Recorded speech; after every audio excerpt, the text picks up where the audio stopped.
بسم الله الرحمن الرحيم. الحمد لله والصلاة والسلام على رسول الله محمد وآله وصحبه ومن اهتدى بهداه. وانەی دووهەممان دەچیتە سەر ناوەکانی قورئان و سیفەتەکانی قورئان.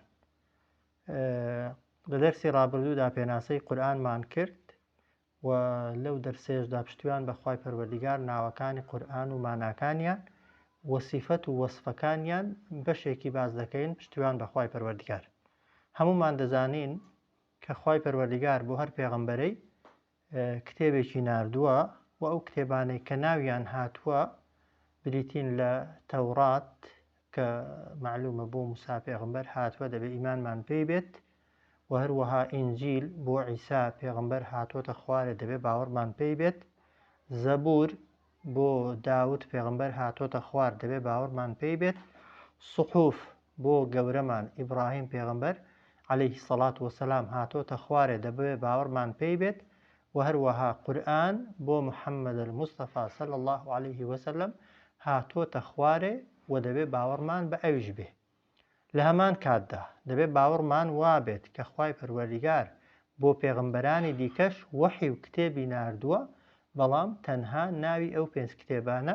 لە قورئاندا هاتووە و لە قورئانیشدا واجب کراوە لەسەرمان کە ئێمە چۆن باوەڕمان بە قورئان هەیە وەکو عەقیدە و بیر و باوەڕ، بە هەمان شێوەش باوەڕمان بە کتێبەکانی دیکەی خوای پەروەردیگار هەیە، بەڵام باوەڕمان وایە کە هیچ کامێک لەو کتێبانەی کە پێشتر خوای پەروەردیگار بۆ پێغەمبەرانی ناردوون وەکو خۆیان نەماون،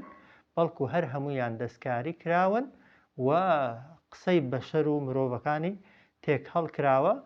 ئەویش لەبەر ئەوەی کە خوای پەروەردیگار وعدی پاراستنی ئەو کتێبانەی نەداوە، لەبەر ئەوەی هەر کامێک لەو کتێبانە بۆ نەتەوە و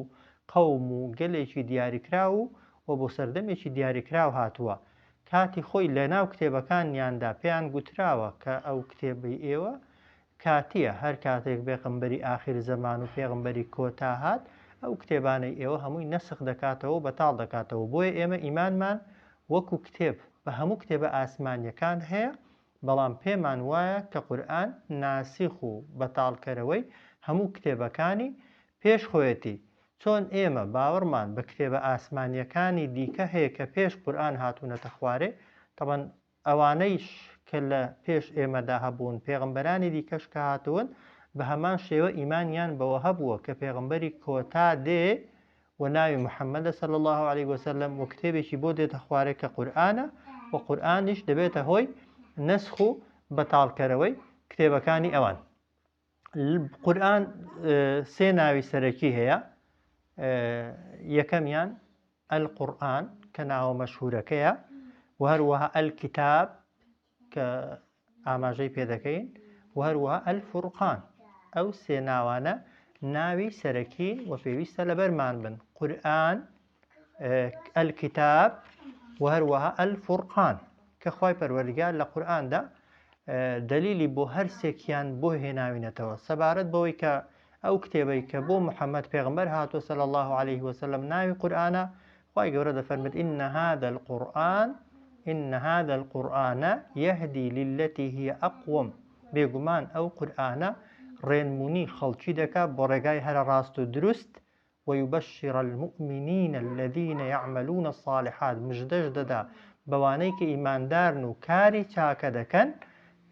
کە بۆیان ئامادەکراوە پاداشتێکی زۆر گەورە. إن هذا القرآن، بێگومان ئەو قورئانە کە بۆ محەممەد پێغەمبەر هاتووەتە خوارێ صلی الله عليه وسلم ئەو وەسفەکەیەتی. بۆیە قورئان بە معنای ئەو کتێبەی کە دەخوێندرێتەوە و دەبێ بخوێندرێتەوە. هەم خوای پەروەردیگار کاتی خۆی بۆ جیبریل خوێندوویەتیەوە، جیبریل بۆ محەممەد پێغەمبەری خوێندوتەوە صلی الله عليه وسلم و هەروەها پێغەمبەریش بۆ سەحابەکان و سەحابەکانیش بۆ دوای خۆیان و ئێمەش هەتا قیامەت و دوای ئێمەش دەیخوێندنەوە و لە خوێندنەوەکەشیدا خێر و پاداشیان دەست دەکەوێت. بۆیە ئەلقورئان بە معنای ئەو کتێبەی کە خوێندراوەتەوە و دەخوێندرێتەوە، ئەوە ناوی یەکەم. ناوی دووهەم ئەلکیتاب. ئەلکیتاب یعنی ئەو پەرتووکەی کە نووسراوەتەوە. جا قورئان تەمان لە لەوح المەحفوظیشدا لای خوای پەروەردیگار نووسراوە، ئاگامان لێ بێ. لە بەیت المەعموریش کە ماڵێکە لە ئاسمان مەلائیکەتەکان تەوافی تێدا دەکەن، لەوێش بە نووسراوی هەیە، بەو شێوازەی کە نووسینەکە نووسینی مەلائکەت و فریشتەکانە و خوای پەروەردیگار خۆی دەزانێت چۆنە و هەروەها لە سەردەمی پێغەمبەریشدا صلی الله عليه وسلم قورئان هەر وەکو چۆن لە بەردەکرا و دەگوترا بە هەمان شێوە دەژنووسرایەوە هیچ ئاەتێک نییە پێغەمبەری خوا صلی الله عليه وسلم بۆ سەحابەکانی گوتبێت سەحابەکان تەنها لەبەریان کردبێ لەبەریشیان کردووە نووسیویشیانەتەوە بۆیە بە قورئان دەگوترێ ئەل-کیتاب ناوێکی دیکەی سەرەکی بریتیە لە ئەل-کیتاب کە خوای پەروەردیگاریش سەبارەت بەو ناوەی دەفەرمێت لەقەد ئەنزەلنا ئیلەیکم کتابا فيه ذکرکم بێگومان ئێمە ناردومانەتە خوارێ بۆ ئێوە کتێبێک کە ئامۆژگاری بۆ ئێوە تێدایە ئەفەلا تاقیلون بۆچی عەقڵی خۆتان و ژیری خۆتان بەکار ناهێنن کەواتە ناوی دووهەمی قورئان بریتیە لە ئەل-کیتاب لە چەندان ئاەتدا خوای پەروەردیگار لە جیاتی ئەوەی بڵێ قورئان دەڵێ ئەل-کیتاب بە معنای ئەوەی کە نووسراوەتەوە و دەنووسرێتەوە و بە نووسینیش دەمێنێتەوە ناوی سێهەمیان بریتیە لە ئەل-فورقان ئەل-فورقان وەکو لە سوورەتی فورقاندا هەر سوورەتێکیشمان هەیە بە ناوی سوورەتی ئەل-فورقان دەفەرمێت تەبارەکە الذی نەزەل الفورقانە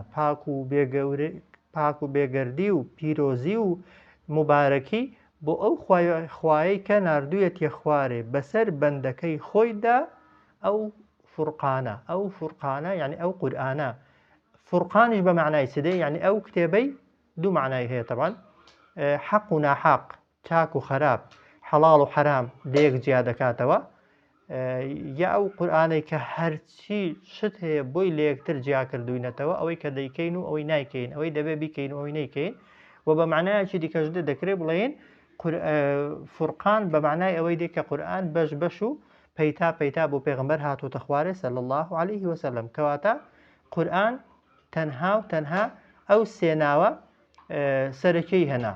بەڵام دیارە عولەما زۆر قسەیان لەسەر ناوەکان و وەسفەکانی قورئان کردووە هەندێک لە عولەما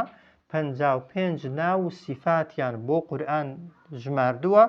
هەندێکی دیکە دەڵێن 90 و ئەوەندە ناوەی هەیە قورئان بەڵام ئەوانەی کە هەموو عولەما لەسەری متتەفیقن و لەسەری یەکدەنگن کە تەنها ئەوانە ناون ئەوانە عەلەمن ئەوانە قورئانیان پێدەناسرێتەوە ئەل-قورئان ئەل-کیتاب ئەل-فورقان ئەوە ئەگەر بشکرێ طبعا بۆ هەر یەکێکیان دلیلێکمان لەبەر بێ زۆر باشە کە ئاەتی یەکەم طبعا لە سوورەتی ئەل-ئیسرادا ئاەتی نۆیەم کە خوا دەفەرمێ ئین هذا القورئانە ئاەتی دووهەم طبعا لە زۆر سوورەتدا ئیشارەتی پێکراوە بەڵام ئەوەی کە ئێمە خوێنمانەوە لەقەد ئەنزەلنا ئیلەیکم کتابا لە سوورەتی ئەل-ئەنبیادا ئاەتی دێهەم ئەوەی کە ناوی فورقان بێ هەر سوورەتی ئەل-فورقانە ئاەتی یەکەم و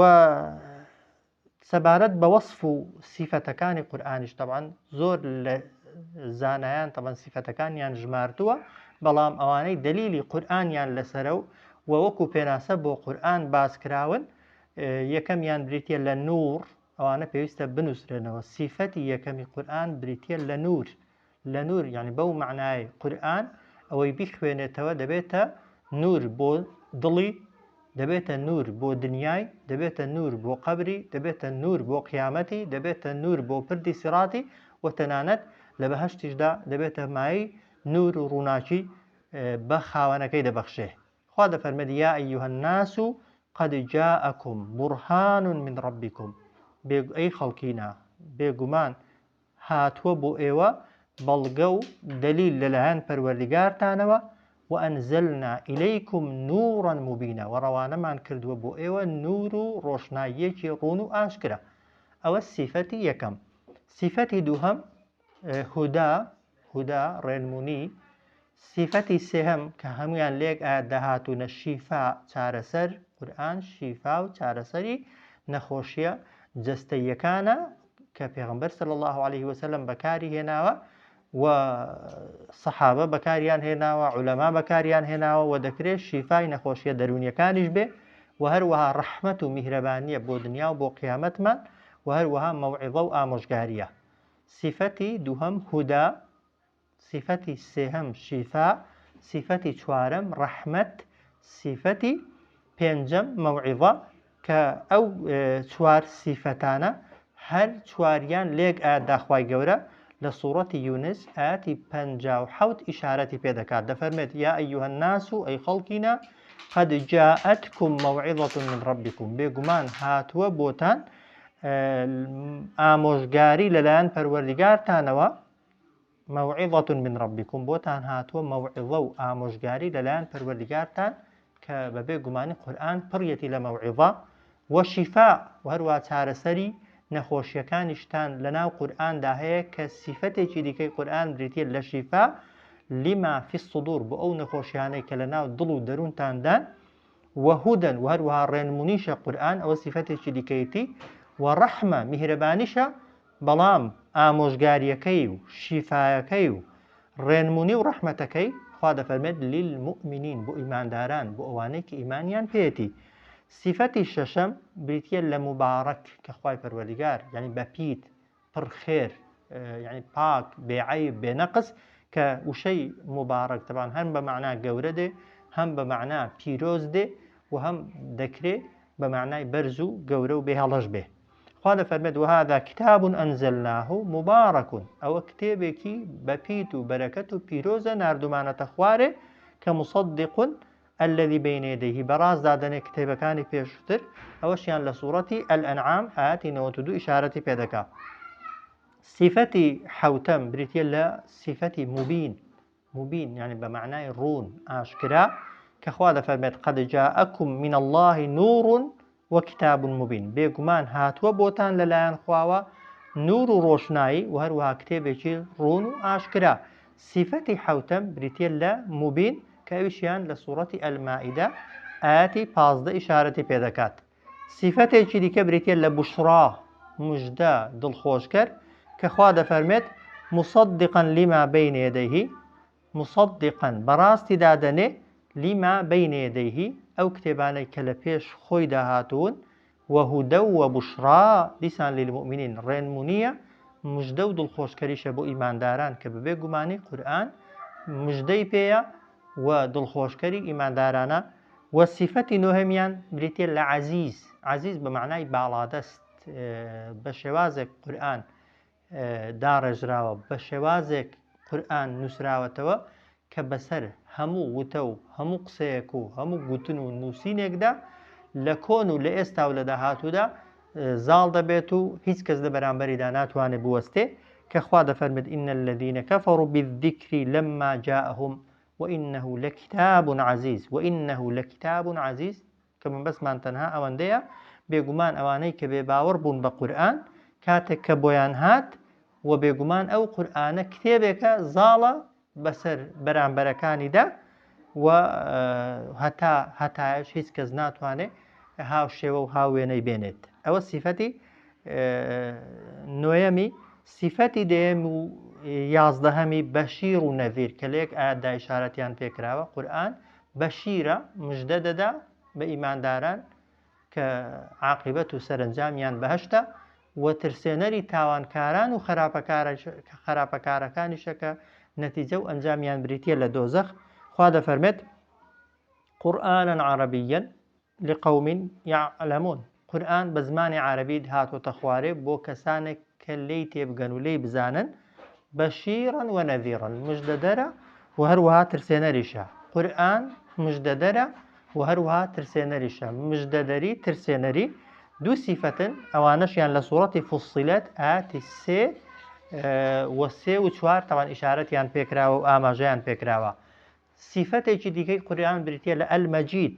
سیفەتی مەجید یعنی گەورە بەرز بڵیند کە خوا دەفەرمێت بەل هو قورئان مەجید ئەوەی کە محەممەد صلى الله عليه وسلم هێناویەتی قورئانێکی بەرز و گەورەیە و سیفەتێکی دیکەی سەرەکی قورئان بریتیە لە ئەذیکر ئامۆژگاری إنا نحن نزلنا الذكر بێگومان ئێمە ناردومانەتە خوارێ ئامۆژگاری قورئانێک کە پڕیەتی لە ئامۆژگاری قورئانێک کە هەمووی ئامۆژگاریە بەڵام وإنا له لحافظون هەر خۆشمان پارێزگاری لە دەکەین بۆیە وشەی ذیکر بە معنای پند لێوەرگرتن و ئامۆژگاری لێوەرگرتن وەصفێتێکی دیکەی قورئانە یعنی ئەوەی کە قورئان دەخوێنێتەوە مەفروزە بیریشی لێ بکاتەوە مەفروزە لێشی تێبگا و کۆمەڵێک ناو و سیفاتی دیکەش تەبان هەر لە قورئاندا ئیشارەتیان پێکراوە بەڵام ئەوەی ئێمە مەبەستمانە و لای ئێمە خاڵی سەرەکین تەنها ئەوانن سێ ناو بۆ لەبەرکردن کە تەبەن سێ ناوەکە القورئان، الکتاب، الفورقان و هەروەها لەگەڵ 13 سیفات کە خوای پەروەردگار بۆ هەر کامیان ئاەتێکی بە دلیل و لێرە لە کتێبەکەیدا تەبەن ئێمە بە دلیلمان هێناوەتەوە دەنام بەڵگەی زیاتری لەسەرن. سیفەتی یەکەمیان نوورە، سیفەتی دووهەمیان هودا، شیفا، ڕەحمەت، مەوعیظە، مبارەک، مبین و هەروەها بوشڕا، عەزیز، بەشیر، نەذیر، مەجید، ئەذیکر کە ئەوانە تەنها ناوەکان پێویستە تەوان دلیلیان لەگەڵ بێ، بەڵام سیفەتەکان تەنها ئەگەر ناوەکان و معناکانیان بزانین بەسێتی بۆ ئیمتحان و تاقیکردنەوە. وصلى الله على سيدنا محمد وعلى آله وصحبه أجمعين.